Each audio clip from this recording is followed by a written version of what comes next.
பேய் படம்னா உங்களுக்கு பிடிக்குமா? ஒரு பயங்கரமான ஒரு ஸ்லாஷர் டைம் லூப் பேய் படத்தை தான் நான் உங்களுக்கு ரெக்கமெண்ட் பண்ண போகிறேன். 2022ல் தி மெம்பர்னு ஒரு படம் வந்துச்சு. அந்த படத்தோட பார்ட் 2 தான் இந்த படமும். அதே பேர் தான் தி மெம்பர் தி லாஸ்ட் நைட். இந்த படத்தை 18 வயசுக்கு மேலே உள்ளவங்க தான் பார்க்க முடியும். அந்த பேய் பார்த்திங்கன்னா ஒரு சின்ன பொண்ணு தான், அவ்வளோ கொடூரமாக கொலை பண்ணும். அதனால் 18 வயசுக்கு மேலே உள்ளவங்க பாருங்கள், பிளட் கண்டென்ட்டு ரொம்ப அதிகமாக இருக்கும், கொடூரமாக கொலை பண்ணும். படத்தோட கதை ஃபஸ்ட்டு பாட்டில் என்ன கதையோ அதே கதை தான் இதில் தொடர்ச்சியாக வருது. ஒரு சில மாற்றங்கள்லாம் இருக்குது, ரொம்ப பயங்கரமாகவும் இருக்குது. ஒரு ஆர்ட் ஸ்கூல் ஸ்டூடெண்ட் வந்து தீம் பார்க்குக்கு வராங்க. அந்த தீம் பார்க்கு முடிஞ்சு வீட்டுக்கு போகிறப்ப நைட்டு 12 மணி ஆனால் மறுபடியும் அதே தீம் பார்க்குக்கு வராங்க. அங்கே ஒரு சின்ன பொண்ணு ரொம்ப ரெட் கலரில் இருக்குது, அது கொடூரமாக அந்த 6 பேர்த்தையுமே கொலை பண்ணுது. அதுக்கப்புறம் தான் புரிய ஆரம்பிக்குது, ஆஷ்கான்னு ஒரு சின்ன பொண்ணு, அந்த சின்ன பொண்ணோட பாடி பார்ட்ஸ் வந்து தனித்தனியாக அந்த தீம் பார்க்கில் வந்து இருக்கும்.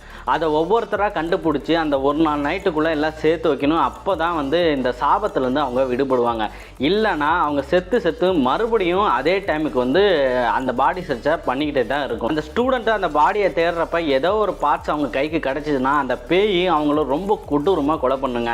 இந்த விஷயத்துலேருந்து, இந்த சாபத்துலேருந்து அவங்க எப்படி விடுபடுறாங்கங்கிறதாங்க இந்த படத்தோட ஸ்டோரியாக போகும்.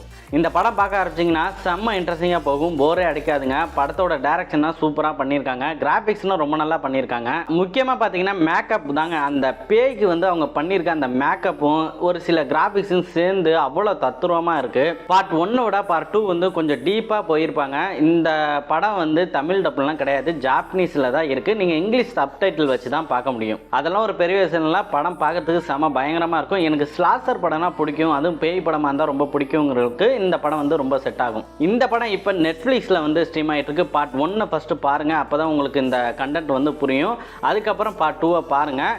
இதே மாதிரி மூவி ரிவ்யூக்கு, நெட்ஃப்ளிக்ஸ் அப்டேட்டுக்கு நம்ம சேனலையும் சப்ஸ்கிரைப் பண்ணி வச்சுக்கோங்க.